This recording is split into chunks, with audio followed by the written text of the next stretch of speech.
3, 2, 1, action. Assalamualaikum warahmatullahi wabarakatuh. Alhamdulillah wahdah wassalatu wassalamu ala rasulillah Sayyidina Maulana Muhammad ibn Abdullah wa ala alihi wa sahbihi wa man tabi'ah ila yaumil qiyamah. Para pemirsa UNH yang berbahagia, dalam Islam kesalahan manusia itu disebut dengan dosa. Dalam agama-agama lain istilah dosa juga kita kenal.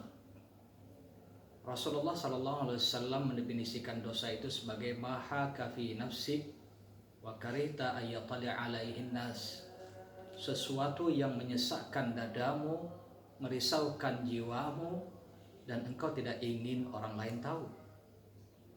Jika ada yang tanya, saya biasa-biasa aja kok melakukan dosa dan kesalahan pada Allah dan pada sesama, tidak ada sedikit pun rasa bersalah, maka sungguh ini adalah suatu kondisi di mana dosa telah melumuri, telah meliputi hatinya. Kehidupannya dipenuhi dengan dosa sehingga dia tidak merasa lagi ada yang salah dalam dirinya. Mirip orang yang berada di tong sampah, di tempat sampah, di tempat pembuangan sampah, yang jika orang yang sekali dua untuk berada di sana pasti akan merasa tidak nyaman. Tetapi bagi mereka yang berprofesi atau memang mencari manfaat dari kubangan sampah, maka hari demi hari telah membuat dirinya tidak lagi peka dengan bau tersebut. Begitupun juga orang yang melakukan dosa, jika tidak ada lagi kerisauan dirinya dan tidak lagi rasa malu atau tidak senang jika orang lain tahu, maka dia sungguh diliputi oleh kehidupan yang penuh dengan dosa. Dan ini yang disebut oleh Rasulullah SAW, innal abda iza akhta'a khati'atan mukitas bi qalbihi nukkah sauda. Sesungguhnya hamba yang melakukan kesalahan, maka di dalam hatinya itu akan ada noda bercak hitam. Maka apabila dia iza naza'a wastaghfara wa taba, jika dia menghentikan perbuatan dosa tersebut, istighfar dan kemudian bertaubat, saqula fi qalbi, maka kalbunya akan menjadi bening kembali.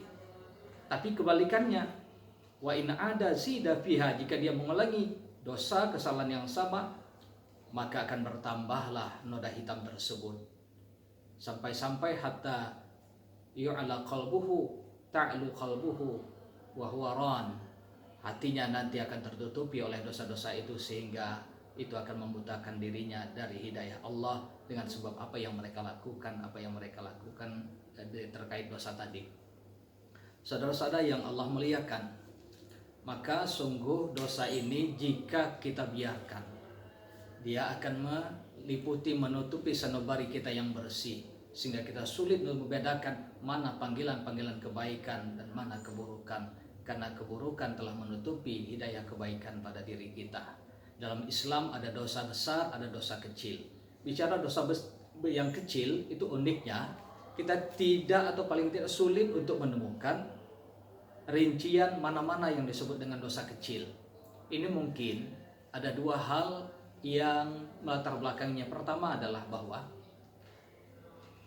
apabila kita mengetahui detail mana dosa kecil, khawatirnya kita akan menyepelekan dosa-dosa tersebut sehingga kita dengan mudah dan ringannya melakukannya. Yang kedua, bahwa kalau kita tahu dosa-dosa kecil, boleh jadi kita melakukannya sehingga apa yang kita katakan kecil itu sebetulnya besar di sisi Allah. Maka dosa kecil dan besar itu jadi relatif di dalam Islam. Kalau kita melakukannya dengan rasa bangga atau terus-menerus, boleh jadi dia akan menjadi besar di mata Allah. Saudara yang Allah muliakan, disebutkan dalam beberapa literatur bahwa dosa yang kecil itu bisa jadi menjadi besar karena beberapa sebab. Yang pertama, dikarenakan dosa kecil dilakukan terus-menerus. Maka Ibn Abbas mengatakan la saghirata ma'al israr wala kabirata ma'al istighfar. Tidak ada dosa yang kecil jika dilakukan secara terus-menerus kontinu. Tiap hari buka aurat. Buka aurat itu bagi laki-laki batasnya adalah perut sampai lutut. Jika dilakukan sekali dua itu dosa kecil. Tetapi jika saban hari melakukan aktivitas dengan membuka aurat tersebut, maka dia bisa jadi dosa besar. Begitu juga mungkin makan mubazir, sisa tidak dimakan, tidak selesaikan dan dibuang begitu saja, juga dosa kecil. Atau mungkin pergi ke pasar kemudian mengambil satu dua dari hak milik orang lain, sayurkah atau barang belanjaan yang tidak diketahui oleh pemiliknya, itu juga dosa kecil, dan jika diteruskan maka dia bisa jadi dosa besar. Yang kedua, dosa kecil bisa menjadi besar dikarenakan diremehkan. Kita melakukannya kan menganggap itu sepele, Allah ini kan dosa kecil saja, tidak masalah kok. Rasa sepele kita itu meremehkan atas dosa kecil, maka boleh jadi di mata Allah itu adalah dosa yang besar, sehingga kemurkaan Allah itulah yang membuat dia jadi besar. Maka Ibnu Mas'ud, sahabat baginda Rasul, mengatakan bahwa orang-orang beriman itu menganggap perbuatan dosa itu seperti dia berada di tepi jurang yang cenderung atau rentan akan runtuh. Sementara orang-orang yang durhaka kepada Allah menganggap melakukan dosa seperti lalat yang hinggap di hidung, sekali tepis langsung akan terbang dan hilang. Yang ketiga, penyebab dosa kecil bisa menjadi besar adalah jika dosa yang dilakukan itu dibanggakan. Kamu lihat, tadi malam saya telah mengambil sesuatu dari milik si fulan. Dia tidak tahu sebetulnya saya punya kemampuan yang lebih dari itu. Itu berkat keahlian saya. Diceritakannya dengan bangga. Dulu saya paling ganteng di kawasan ini. Pacar saya berganti per bulan. Itu diceritakannya kembali, maka itu merupakan dosa yang bisa menjadi dosa besar. Yang keempat, yang kecil bisa menjadi besar apabila seseorang meremehkan atau tidak peduli pada rahmat Allah Subhanahu wa taala.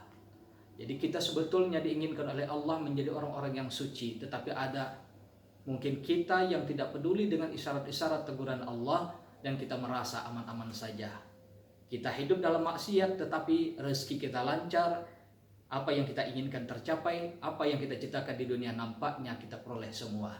Maka boleh jadi itu adalah karena ketidakpedulian kita pada rahmat Allah. Dalam bahasa agama itu disebut dengan istidraj. Dalam Al-Quran disebut sanastadrijuhum min haitsu la ya'lamun. Kami akan melanjutkan bagi mereka untuk larut dalam perbuatan dosa yang mereka tidak sadari.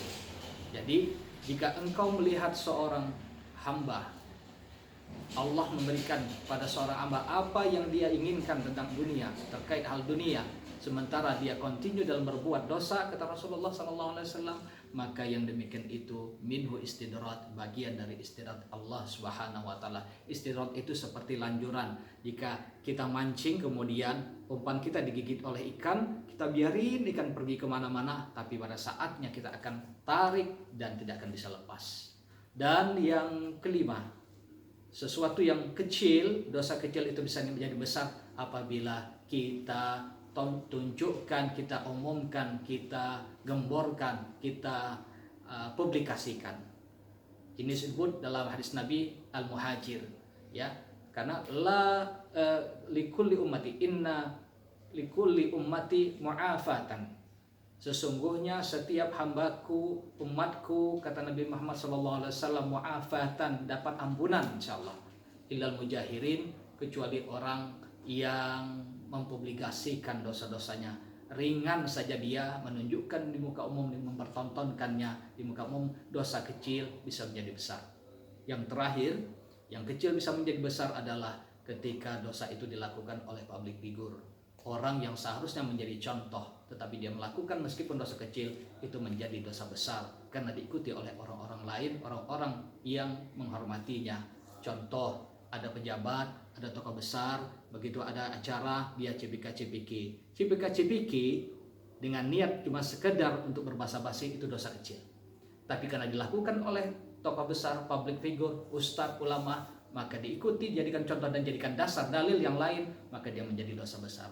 Mari sama-sama kita manfaatkan Ramadan ini sebagai momentum untuk pelebur dosa kita, baik kecil dan besar, dan tak satupun kita boleh menganggap yang kecil itu sebagai yang kecil, karena boleh jadi di sisi Allah itu besar. Dan mudah-mudahan dengan qiyam dan siyam Ramadan, Allah berikan ampunan kita di momentum Ramadan 1445 Hijriah. Demikian, Selamat berbuka. Assalamualaikum warahmatullahi wabarakatuh.